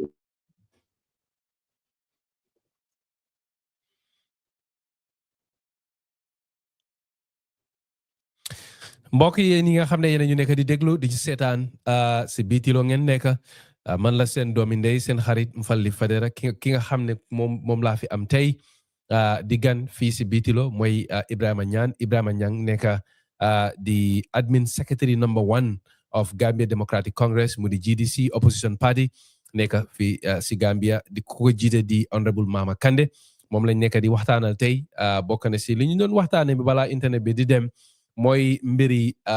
the statements or the remarks from Honorable Mama Kandeh that he has proof of electoral malpractice and irregularities. So lola don lache ñang bu fekkee ne GDC amna lu mel nonu lan mo len téré pour present ko to the country pour wan nit ñi ne li moy suñ proof bi li moy suñ evidence bi of electoral malpractice. Ñang, we are happy to have you back again. We are experiencing difficulty with the connection internet. Why comme lu ma ko doon waxee rek xaw ma ndax yaa ngi may dégg léegi that it looked like we were overlapping in terms of suñ voices yi ak yooyu noonu waaye lu ma la bëgg a laajte mooy just like I said, if you have evidence and proof of malpractice fu mu nekk nii we have less than 11 months before the election. When is GDC going to present this case before the public? Because electoral malpractice is a very serious allegation. Lolu serious la. So I don't understand why would GDC want to sit on that. When are you presenting that? No, we are not sitting on anything, and that's why Manelane, as a party, anything that we have to do, we will make sure that we will do it at the right time. We know the strategies that we are putting forward, and we know the time that we are going to do everything as a party. That's why in anything or in any decision that we have to take or that we have to do, we make sure that the time must be right before we do it. That's why I said, and we are already in an election year. And being in an election year, anything it is needed to make sure obviously the party is going to do it. The we will make sure that the party will come forward to make sure remember, election malpractice. At the end of the day, the likes of member Drame. But at the end of the day, before I arrest member, the election was not free and it was not fair. And obviously, and still now, this is what we believe. So, and still now, this, as I can tell you, when the time is right, know that we are going to do it as a party. Because amul linchi ragal. We just cannot come out and say the election was not free, was not fair, just like that. No. If we do that, that means we are very selfish for the Gambian people, and we cannot act in that way. Nyang si kaddu yi nga xam ne GDC leader bi loolu la gaaral tamit mu ne GDC this time around pare nañ pour teg suñ bakken. What does that mean? Yes. Waaw xam nga lii yëpp tamit pour réew mi la rek because at the end of the day gis nañ réew mi fu mu toolu gis nañ secteur yi nu moo demee down teg suñ bakken bi nag mooy to make sure ne dinañ isi di needed change ba Gambien si gis seen bopp si réew mi te loolu rek moo ko waral because suñu xeex yëpp mooy pour réew mi waaye xeewuñ pour kande xeewut pour boppam. soo ne teg suñ bakken dafa it has a connotation of pare nañ si violence pare nañ si anything. You know, I think tax na sa ba I think Malagan magazine they came out to kind of flag that statement from Honorable Mama Kande. So I'm trying to understand when you say pare nañ pour teg suñ bakken, like what are you saying in real terms? xam nga ñun lu ñu luwaa may dinañ ko jël lu ñu luwaa may duñ ko jël as a party bon lu ñoo wax mooy mboolem lu nga xam ne tamit luwaa may nañ ko as a party loolu nañ xam ne duñ ci dellu gannaaw nañ xam ne dinañ ko exercise to the letter loolu moom bu ko kenn ragal am na yu bari yu nga xam ne ku xamoon GDC yu bari daf ko doon moytu even though luwaa moo ñu ko mayoon waaye nag ñoo nañ ci élection bu nga xam ne duñ fi toog campaign for almost 5 years. At the end of the day aga fu nekk xaalis buñ ci yaaxa energy buñ ci def resources ak everything loolu nag su nekkee ne def nañ ko si yëpp ñu win ñu in the right way obviously amuñ case to fight but obviously duñ fi nekk nag di toog di seetaan ñu gis ne election bi was rigged next minute tamit GDC fall handsome on that waaye lu ñu lu amee moom loolu moom na si Gambien fépp xam ne GDC dina ko exercise te duñ ci ragal te amul suñ ceeke bo te loolu nag mooy teg bakken bi this time lu ñu lu amee amul dara lu nga xam ne tamit dinañ ko bañ a jël because at the end of the day ñoom loi yu ñoo violate te IEC mu nekk refali bi they are not doing nothing about that last election we wrote a petition to the IEC because alkalo and chief yi ñoo nekkoon di intimidate our own very people and we even have evidence of that meetings you guys organize pour di woon suñ nit yi we wrote to IEC did not say nothing about it when we even have the evidence. Bribery, we have seen it. We wrote to IEC 0. So, Amga, we just cannot sit and fold our hands when all these things are happening.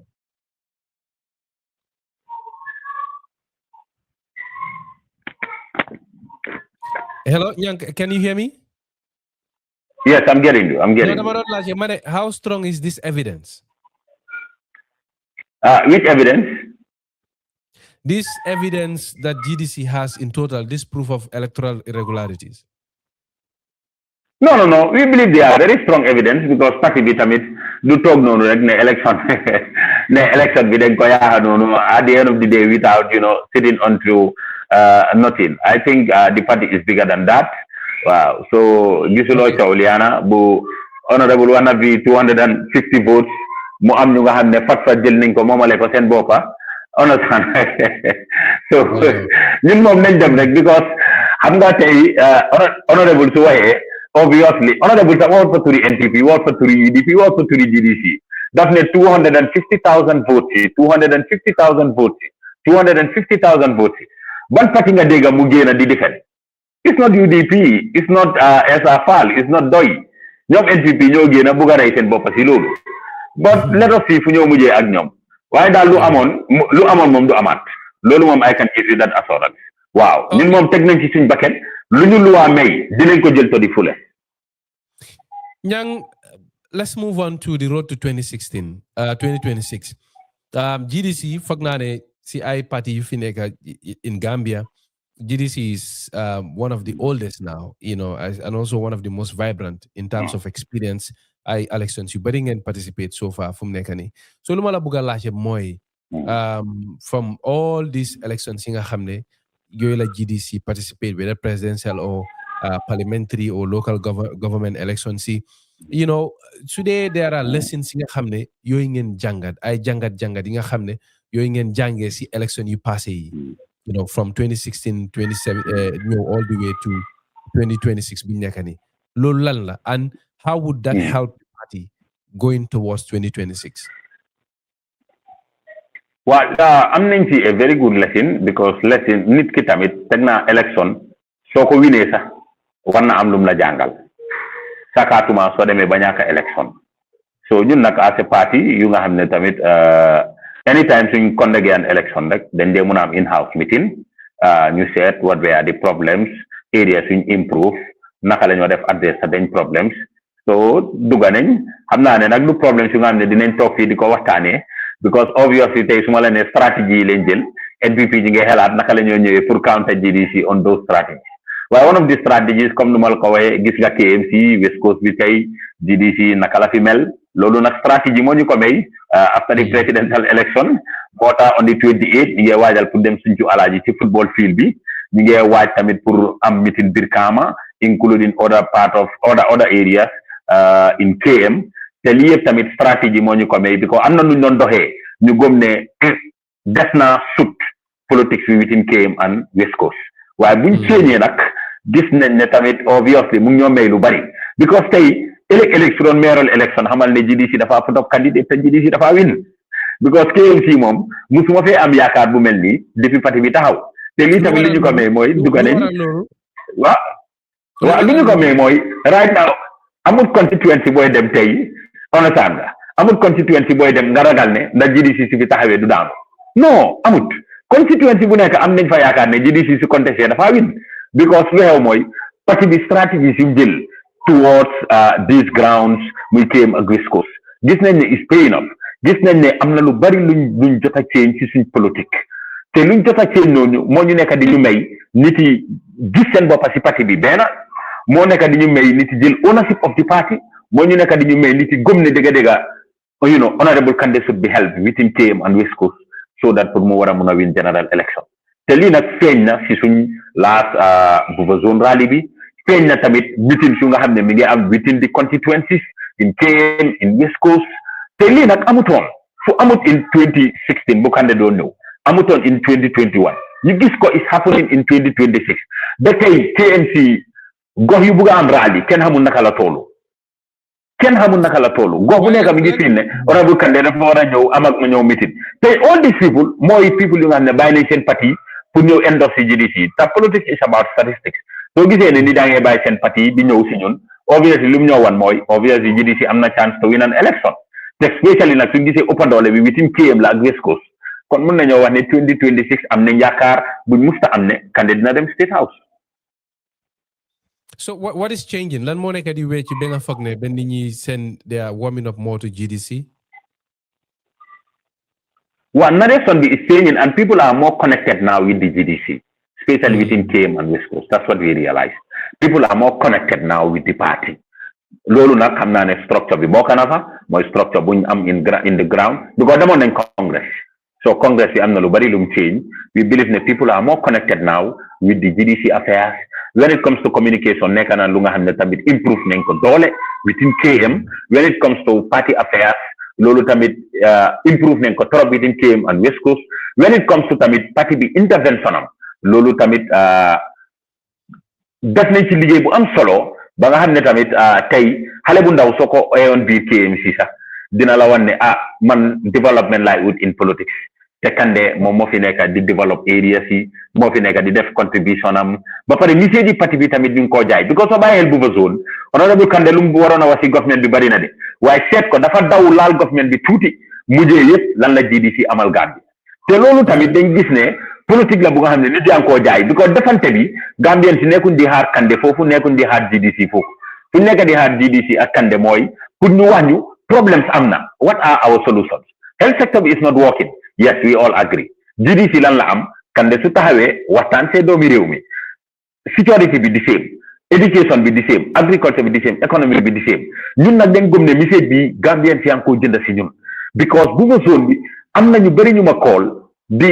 extend seen heartfelt gratitude di ma wax ne dëgga the best speech of Kande mooy speech am bi because wax na lan la amal réew mi wan ñu naka la war a mën a toonee Gambia def ko into paradise te fii lañ nekk di sentu parti bi moo tax mbiram mbiram defante mbiram sandiwante loolu daal teg naa ne du nekkaat politique yi GDC ndaxte musta nekk suñ politique mooy naaw isi solutions gannaaw we all know the problem And these are the message that Gambians are buying. They are connected with the party now. This establishment, when it comes to the communications, you're going to improve. So, from grassroots to the highest level, gis nañ communication bu nga xam ne tamit mu ngi si executive si tamit gis nañ ñoom tamit they are all on the ground ñoom tamit to get more closer to the people on their concerns. Gis nañ people are free for communication. People can go for outreach. Gis nañ ay capacity building yuñ organize yëpp is helping more to make sure ne parti bi dina gën a am doole within KM and West Coast. Okay, Nyang, ñu bari ñi nga xam ne they are observing our political space ñi nga xam ne ñu ngi bàyyi xel politique bi Gambia ñu bari luñ dee wax mooy GDC fu mu nekkoon nekkaatut fa doole bu mu amoon amatut ko ñu bari for a very long time d'accord nañ ne GDC was the third largest party in the Gambia in terms of influence tamit waaye ñu bari ñu ne si seen xayma léegi GDC Sobea génne na ko foofu noonu UMC tamit is coming up. They are becoming more influential. Do you agree with that assessment? Agree with that assessment? What realistically are GDC? What is GDC's current level of influence? I can. Luma la muna moy. Réew mi 3 political parties la am, and these 3 political parties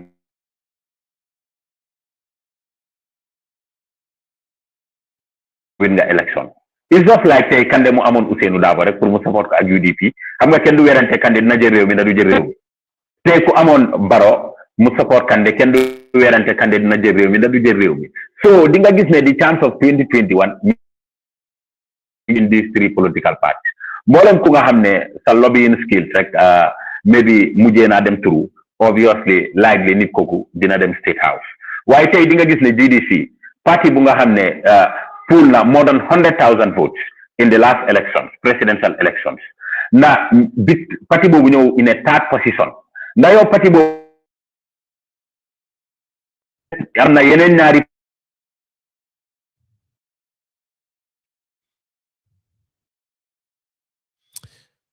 country. Amul su passé UDP ak NPP ñun ñooñu lañoo wax ne ñooñu lañu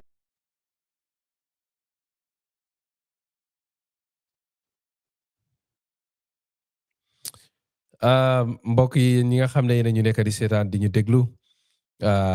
seen xarit seen doomi day Mfaldi Fadera la Bitilo ngeen nekk di seetaan ñun ngeen nekk di déglu yéen ñi nga xam ne yéen ñu nekk di déglu si radio bi Gambia Vibes FM la 106.1 FM nekk fii Manjai Kunda kuñ nekk di waxtaanal tey nag mooy Ebrima Nyang mooy admin secretary number 1 Gambia Democratic Congress di GDC moom lañ fi am tey moom lañ nekk di waxtaanal mbiri parti bi waaye lu ma ko doon laaj rek balaa internet bi di def naka sudut noonu mooy ñu bari seen gis-gis fu mu toll mooy GDC nu meloon doole buñ amoon amatuñ ko ñu bari gis nañ ne Essa Faal mu ngi ñëw di xuus UMC tamit ñu bari am nañ si yaakaar so loolu la doon Ibrahima doon waxtaanee balaa internet bi di dem loolu nekk laajte bu nga xam ne am na solo bu gën a xam moom lan la si xalaat ak taxawaay GDC si fànn boobu lan la waaye luñ jot a waxtaanee bëri na yaatu na commencé ko moom Ibrahima si boppam naka la duggee si politique GDC si lan lañ yëngu seen rally bi nga xam ne boobu lañ amoon bu fa zone ak ay kàddu yi nga xam ne honorable Mama Kandeh loolu la fa gaaral bokk na si ay yi nekk di waxtaanee Ibrahima balaa internet bi di dem just bear with us. We are coming to a close now. Léegi tey ñu jeexal waxtaan bi waaye lu ma doon laajte balaa mooy dog su fekkee ne mun nga may baalal rek ñu bankuwaat ko mooy mbiri GDC compared to other opposition parties yi nga xam ne yooyu lañ am Gambia. GDC has proven itself over the years. Contest na ay election yu bari. I think at least in 2016 yu bari gis nañ ne GDC was the kingmaker. So if I can GDC amuton, probably it was going to be very difficult to get rid of Jammeh. 2021 GDC also put up a formidable force. Why 2021? It's a long period. A lot has happened. Gis nañ si ay political parties yu bari ñëw Subea bokk ci UMC tamit bokk nañ ci ñi yëpp nekk ay they are political forces. So basically lu ma nekk di laajte mooy some observers ñeneen ni seen gis-gis fu mu toll mooy ne GDC fu mu nekkoon ak doole buñ amutuñ ko. Parties like Subea led by Essa Faal pakastal nañ leen fi ngeen toll loolu laa bëgg a laaj sa xalaat lan la si loolu yow sa gis-gis lan la si loolu. But again, we are having challenge with the internet connection. Like I said, Ebrima Nyang is the guest. Ebrima, yeah, how manda dégg nga wax laajte bi? Dégg naa ko. Okay, so please, if you can help us with that, what do you think? What is lan mooy sa gis-gis si loolu? Well, because xam nga tey going by statistics, ñun dañ contest 2016 election. We got 79,000 votes. You contest 2021. We got 112,000 something votes. Then, mboolem ku nga xam ne you are a statistician, is the party growing? The party will get decline. Because the only way you can weight the party more previous statistics.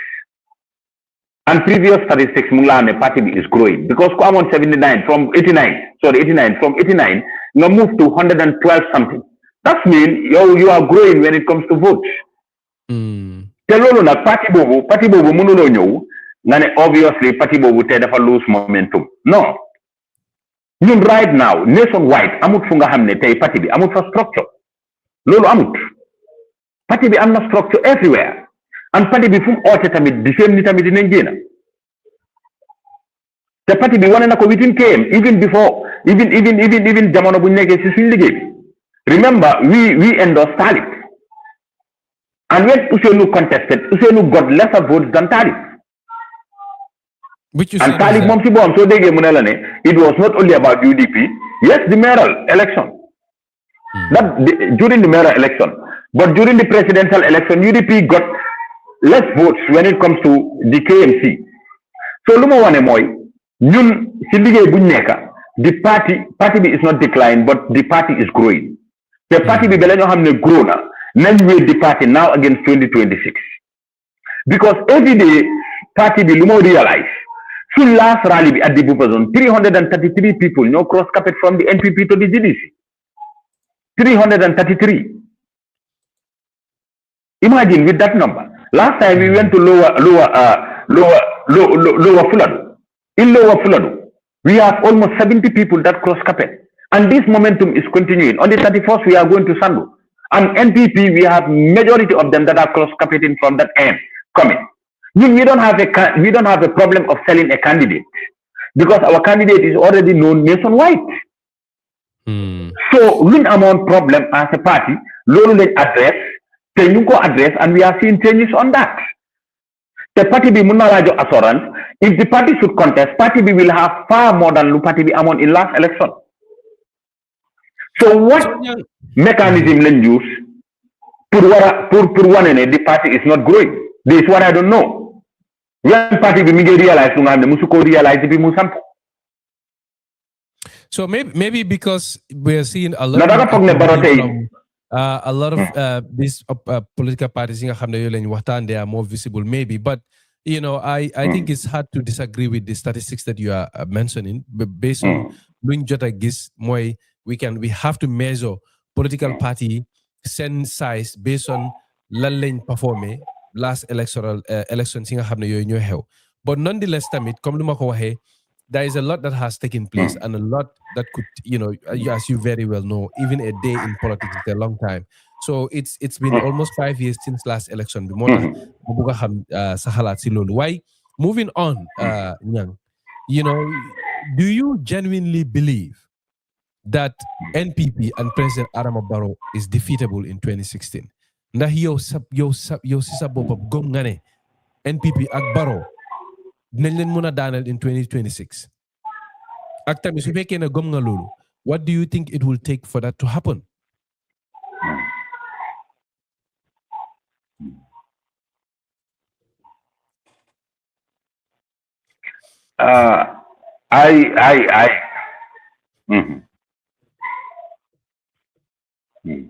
I completely believe NPP mun nañ koo daaneel, even though it is not going to be an easy fight. It's going to be a very tough fight on all of us. And lu tax ma gëm lii mooy because as a party ñun we are growing comme nu ma la ko waxee amut fu ñoo dem taxaw te nit du bàyyi NPP including other parties ñëw GDC. And if this momentum can continue, obviously dañ gëm ne one on one with Barrow kan ne mun na koo génne si réew mi waaye lu ma lay wax mooy the chance of facing Barrow as an individual party chance boobu is very slim compare ñu ñëpp ñu ñëw together then ñu face ko because remember Barrow is under a coalition. So teg naa ne ñun tamit suñu amee coalition as an opposition it is not bad but notion buñ bugg a dugal in us mooy benn party mënul ko fee génne then because Barrow xam na ne is going to be very difficult for the opposition to come together. So su nekkee ne dem nañ dañ am that understanding even the majority of the voters they will not have trust on the opposition once we don't come together. And su nekkee ne all of us obviously gis nañ ne there changes mi ngi am because man lu ma believe mooy Barrow everyday popularity is going down. This is what I believe. Because su nekkoon ne popularity was intact gëmuma ne from a ruling party kuñ wax ne mi ngi liggéey dina dem even an election di dugal ay intimidation tactics di bribe te yow nga ne yow liggéey nga man I don't see that. Si jamono buñ nekk ay 300 and something people di cross carpet di ñëw to an opposition I don't see that. What do you mean his popularity is not intact? The NPP just won in Kiang and Fonyi.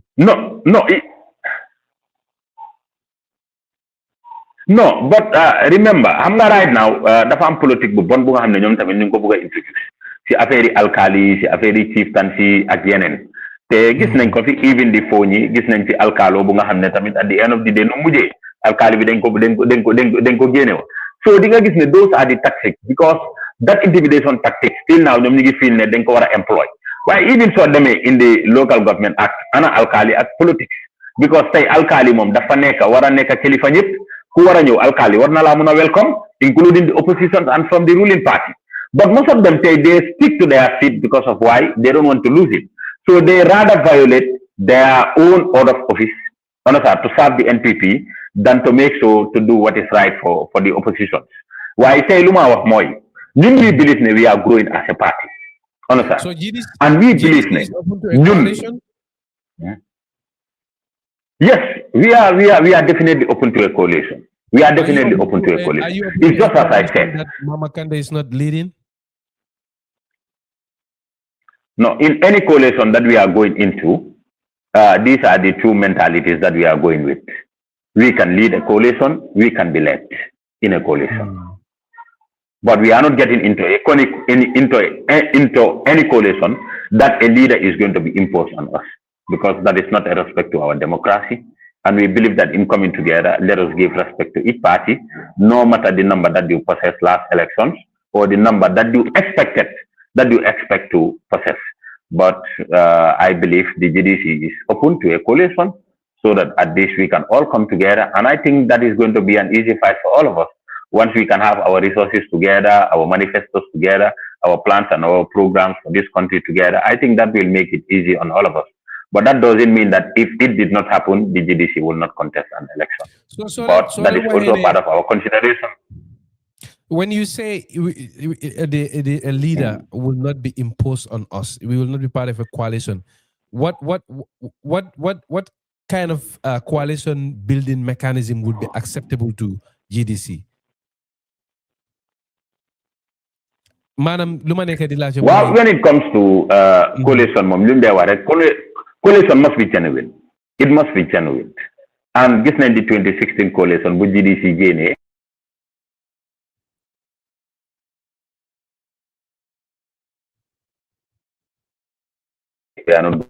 the coalition was built to make sure that Adam Barrow will come up as the flag bearer at any cost. And that's why people like Khalifa their own principle, because why then if the candidate did not come from the UDP, that means there would be no coalition. Then when Kande came, Kande believed that he cannot dance to that tune. He doesn't mind following Adam Barrow, but let us have it in a transparent.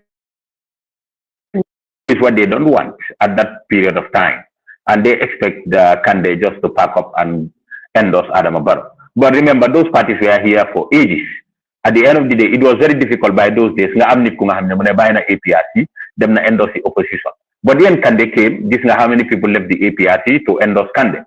So in anything that we are getting to, we want things that is very transparent. We want things that is very genuine. To make sure on everybody you will have a level playing ground for all political parties, which is very important. It must be genuine. What we said and the public pronouncement that we made, these are things that we should work towards, which is very important.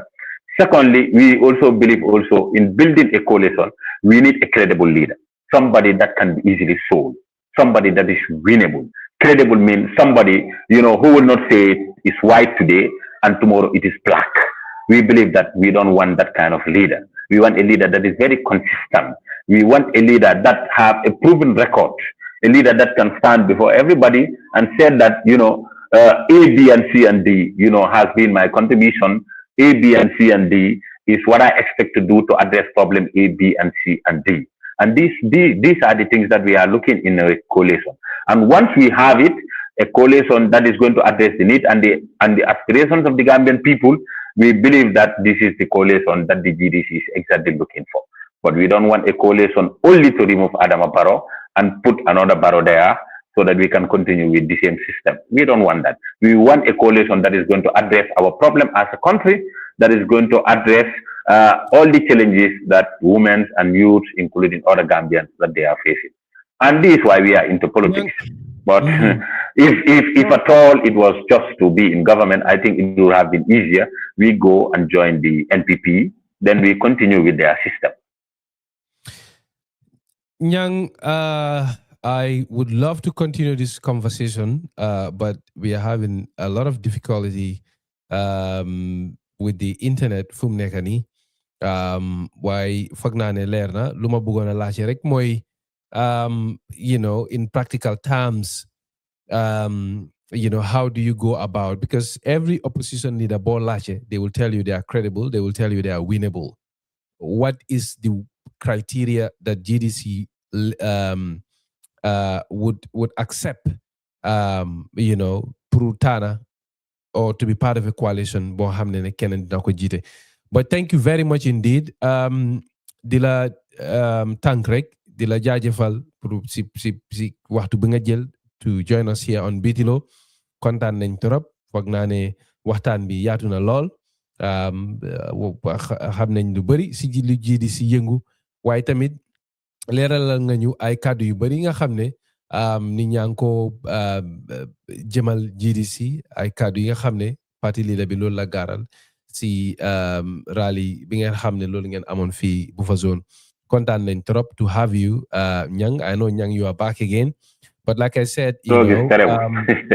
the network is terrible, but we've come to the tail end of the conversation. Fu mu nekk nii foog naa ne àgg nañ fi nga xam ne rek fii la ñooy emali waxtaan bi. But just like I was saying, just to thank you for the time you took to speak to us. I think the conversation was very, very insightful. Leeral nga lu bëri ak fu GDC tolu seen plans yi nga xam ne yooyu ngeen am for 2026. I guess the last question that I have, maybe loolu mu nekk fu ñoo tëjee mooy, comme que understand na li nga miin ne comme you want a credible leader. Su fekkee ne coalition dina am, you want somebody who is winnable. GDC wants to be part of a genuine coalition. You will not have a candidate imposed on you. While mo bëgg a laajte mooy,